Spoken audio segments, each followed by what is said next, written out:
Like feel that intake right there. Let's feel that. Oh shit. It's cold because it runs on E85. Oh shit. This is running on alcohol. And then all I did when I first bought the cart, it had a stock. That's gonna be the shittiest picture though, dude, because it looks like a dumbass dray. It's all good.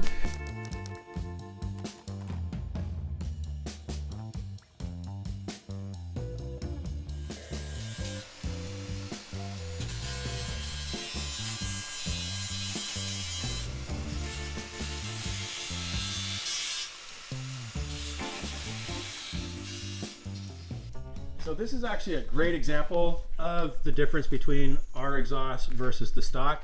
You can see all the heating in the stock muffler.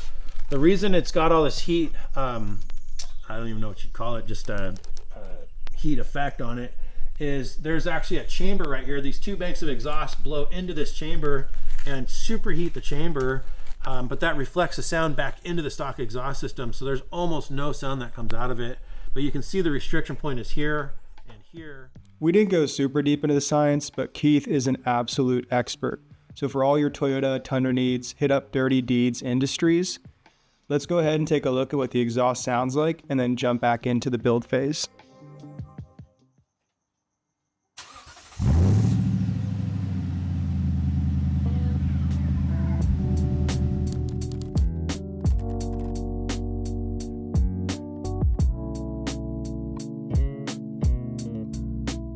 So here we have all the different shock components for today's install.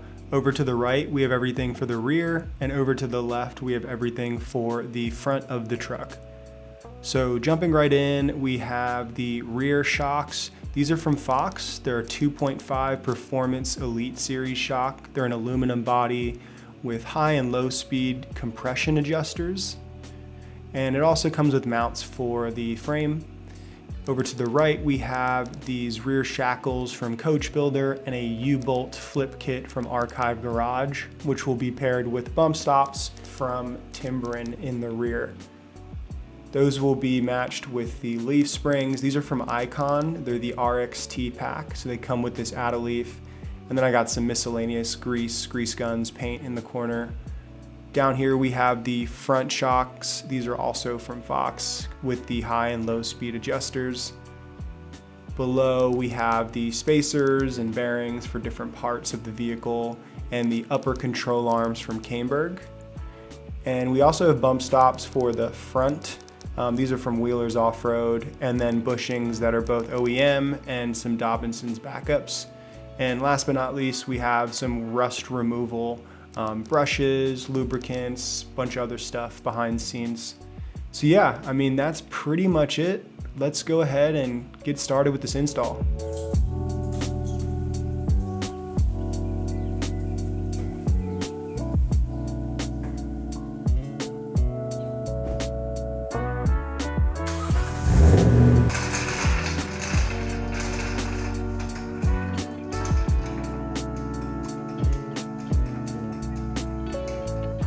Here we are under the truck.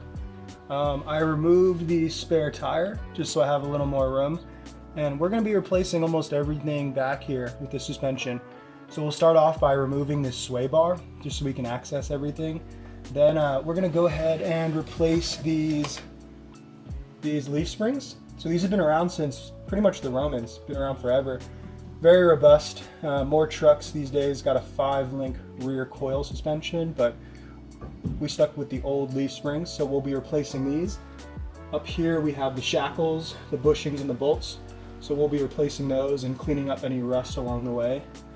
And then we also have the bump stops, the U-bolts. The bump stops hit the frame when you have kind of a bottom out. So we're gonna improve those. We're gonna make this a U-bolt flip kit. So the bolts are gonna be on the other side. And then over here, you can get a better idea of what that bump stop looks like in the center. So as you just saw, there's a bunch of rust, just surface rust. So I removed it from the frame and the rear brake discs. Then I went ahead and removed the rear factory U-bolts. I had to cross thread these just so they wouldn't seize up with the rust. Shortly after that, I went ahead and banged out the rear stock shackles. Almost hit myself in the face, but we are okay. After that, I removed the rear leaf. With one person, it's pretty easy, but when you're adding the new leaf pack, I recommend 2 people. Removing the rear shocks was a pain. I tried, a lot of the tricks, but I eventually had to just sawzall them out. In the future, I'd recommend you guys use PB Blaster or anti-seize and let it soak, or use heat. So here's the aftermath. Normally I like to sell my parts, but in this situation, I just massacred my parts, which is okay. The other parts I'll still sell. So I had a conference to go to in a couple days, and I didn't have that much time to finish the front. So let's go ahead and jump in, see what happened. As we were working through removing some of the rust in the front suspension, I'm starting to run into a little bit of issues, nothing crazy. But let's take a look here. So first of all, this cotter pin was like fully rusted, and that was a little bit difficult to remove. Starting to just work through the tie rod and the sway bar. I'm realizing like there's a lot of rust. Like it's not too bad, but it's kind of bad. It's not the best. So I'm running out of time. I got to get out of town in like 3 days. So I might need to take this to a shop. I'm going to keep working through. I only got about 48 hours. So let's see what I can get through. And if we got to take it to a shop, we got to take it to a shop.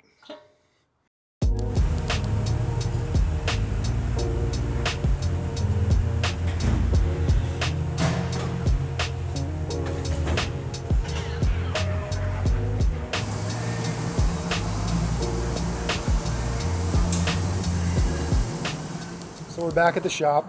The suspension has already been installed, but these guys at Proline are kind enough to let me put the truck back on the jack. So this is awesome because now I get to show you guys some cool shots.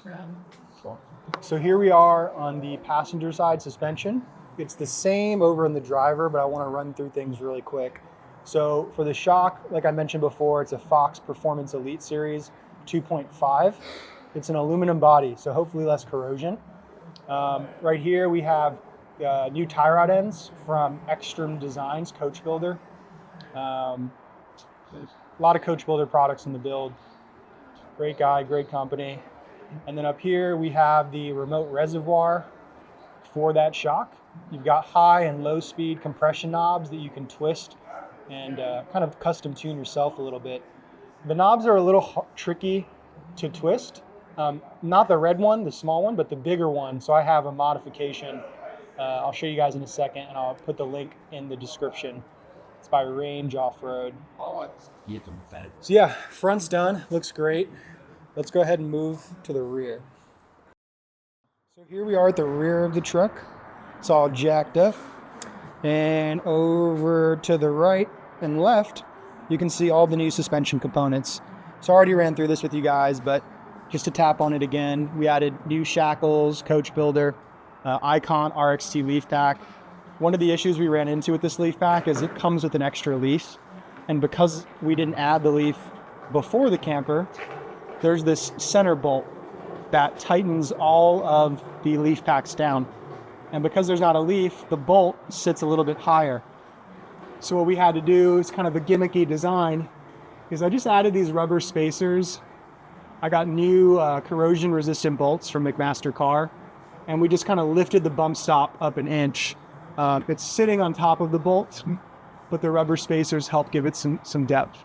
So this is part of any install. You got to get creative if things aren't working.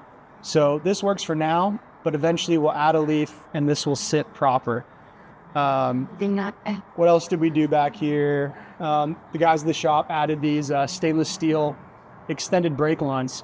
So whenever you're lifting your truck up with a suspension lift and tires, you always want to make sure your brake lines are long enough, because now you have added articulation due to the suspension and tires, and these can snap. So if you're off-road, you don't want your brake fluid leaking everywhere, and then you can't really drive home. So anyone lifting a Toyota truck, at least, I know for a fact you're going to need these if you're over 3 inches. What else? The last thing I want to mention, just that I've noticed over time, What's really interesting about Toyota is the shock mounts. So the shock mounts are always towards the rear. With Ford and GM, you see the shock mounts centrally located quite a bit. You know, it might be better for towing and kind of axle warp, but personally, I love how Toyota has the rear tight outer shocks. And then you also notice the shocks are on opposite sides to help prevent that kind of axle warp. So yeah, just kind of admiring the Toyota design and trying to modify and enhance it where I can. The last thing I want to say is, it's not too bad coming from Maryland, but there is rust.